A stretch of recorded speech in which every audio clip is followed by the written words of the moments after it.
네, 이런 종부세 폭탄에도 이 전문가들은 내년에도 집값 상승세가 꺾이지 않을 거라는 전망을 고수했습니다. 다만 이런 흐름은 지역별로 차이를 보일 거라면서 투자 시 선별적인 접근을 강조했습니다. 김원규 기자입니다. 문재인 정부 들어 서울 평균 아파트 값은 2배 뛰었습니다. 시장에서 주택 공급 부족을 외쳤지만 정부가 외면한 결과입니다. 문 대통령은 부동산 문제에 대해 사과하면서 남은 임기 동안 집값 하락 안정화가 목표라고 밝혔습니다.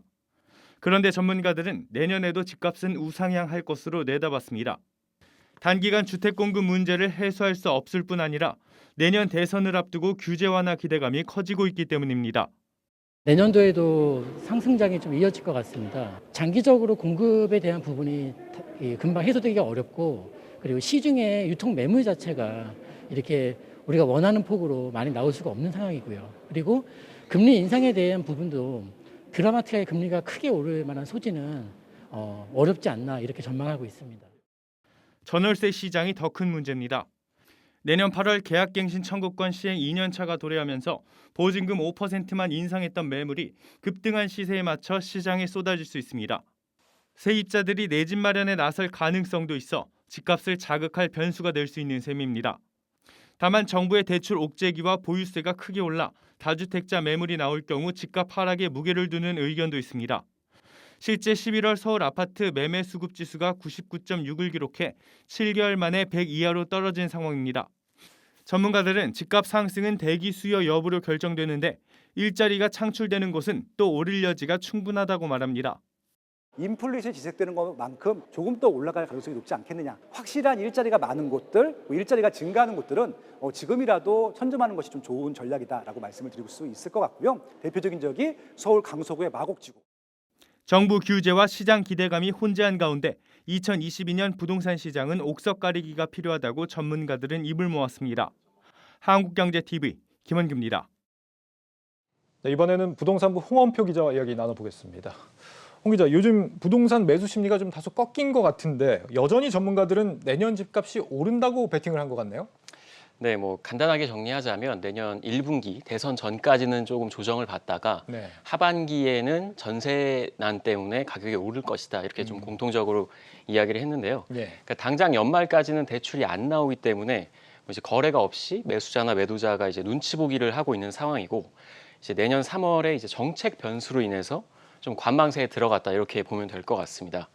다만 이제 하반기부터는 계약갱신 청구권 2년 기한이 이제 도래하면서 예. 전세 시장이 좀 불안해지면서 좀 집값을 밀어 올릴 거다 이렇게들 분석을 했습니다. 지금 부동산 시장 상승세가 다소 주춤해진 이유가 정부의 이 대출 규제 같은 유동성 축소 움직임 때문 아니겠습니까? 그런데도 집값이 떨어질 가능성 앞으로 아예 없다 이렇게 봐야 될까요? 일단 지금 워낙 대출 규제가 강력하기 때문에 거래가 안 되고 있고, 그래서 좀 조정을 받고 있다 이렇게 보시면 됩니다. 예. 사람들이 이제 가격이 떨어질 거다 이렇게 예상을 하다 보니까 매수하려는 심리도 많이 줄어들고 있는데요. 그리고 이제 금리가 인상되면서 최대한 대출을 받아서 집을 사려고 했던 영끌, 이게 좀 불가능해지고 굉장히 부담스러워졌기 때문에 예. 이런 것도 좀 영향을 미쳤다 이렇게 볼 수 있겠습니다. 다만 이제 지역별로는 좀 집값 추이가 좀 다르게 나타나고 있는데요.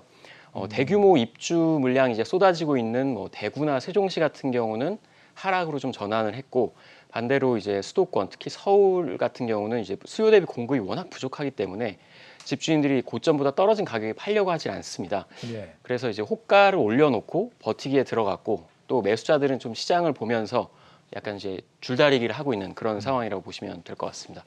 그러니까 결국은 이 수급을 맞추는 게 좀 해결책이 되지 않을까 싶네요. 그 매수 수요는 대출 규제로 다소 좀 막히긴 했지만 결국에는 이제 다주택자가 매물을 내놓느냐 아니냐가 이제 중요한 변수로 보입니다.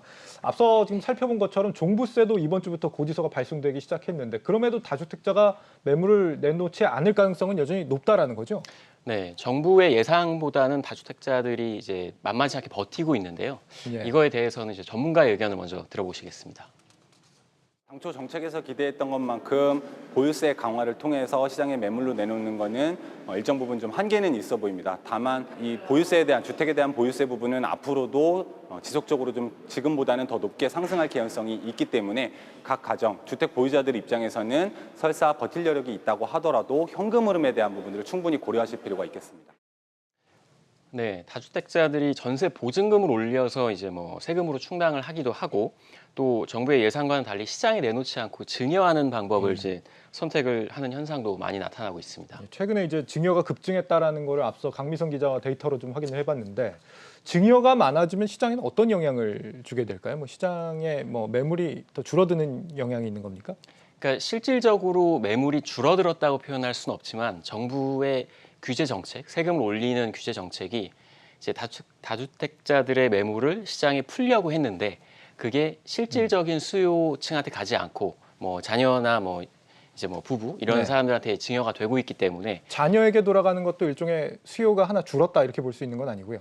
물론 이제 그렇게 볼 수 있지만 이 증여라는 항목을 좀 낱낱이 살펴보면 예. 뭐 엄청 어린 자녀라든가 아니면 당장 뭐 이제 결혼을 앞두고 있는 그런 자녀들이 아닌 뭐 학생, 대학생 이런 분들에게 이제 증여가 되는 경우도 있기 때문에 당장에 실제 시급한 수요들에게 가는 것이 아니라는 그렇죠. 그런 네. 얘기입니다.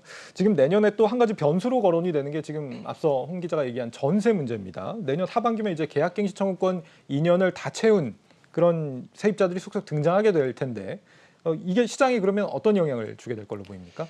일단 뭐 전세 시장 같은 경우는 계약갱신 청구권 2년 기한이 도래하면 신규 계약을 해야 되기 때문에 이제 전세 가격이 많이 올라갈 거다 이렇게들 예상을 하고 있습니다. 예. 이거에 대해서는 전문가의 의견을 먼저 들어보시겠습니다.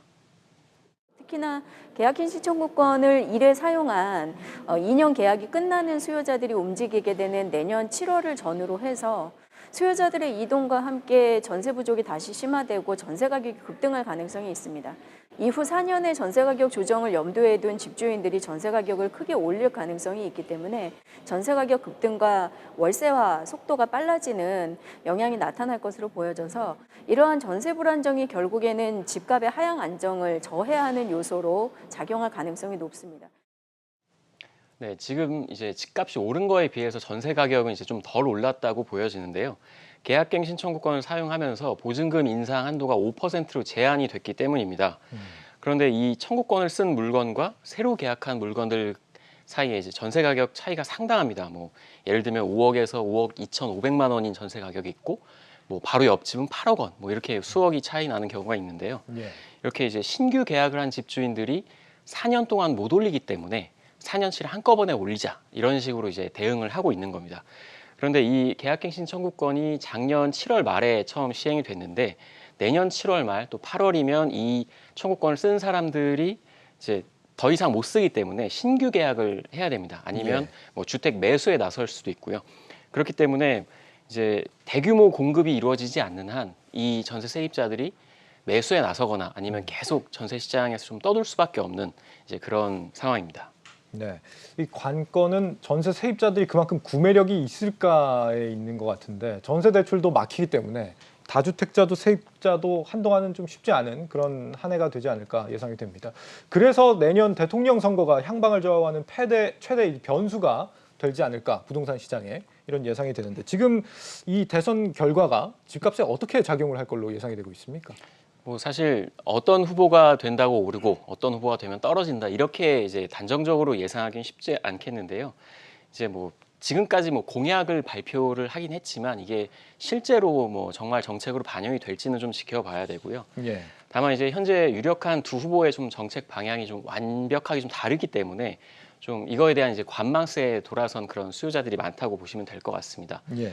특히 뭐 1주택 갈아타기 수요나 뭐 다주택자들도 뭐 마찬가지죠. 그래서 대선 전까지는 거래가 없이 좀 지역별로 단지별로 좀 가격에 좀 차이가 있는 그런 현상들이 계속 나타날 것으로 보이고요. 네. 좀 분석을 해 본다면 두 후보 모두 250만 호의 공급을 하겠다고 발표를 했습니다. 물론 이게 임기 내에 모두 입주까지 이루어진다면 뭐 부동산 안정에 정말 큰 도움이 될 것 같지만 현실적으로 뭐 입주까지 가는 건 바라지도 않고 임기 후반에 착공만 해도 좀 다행이라고 보시면 될 것 같습니다. 지금 1, 2, 3기 신도시 다 합쳐도 120만 가구거든요. 그런데 예. 뭐 250만 호를 공급하겠다고 이제 두 분 다 밝혔기 때문에 이재명 후보 같은 경우는 뭐 부동산 불로소득 타파를 내세우면서 뭐 개발이 환수제나 뭐 국토 보유세 등을 발표를 했고 반대로 윤석열 후보는 재건축 재개발 활성화 또 종부세 재검토, 양도세 인하 등을 이제 공약으로 내놨습니다.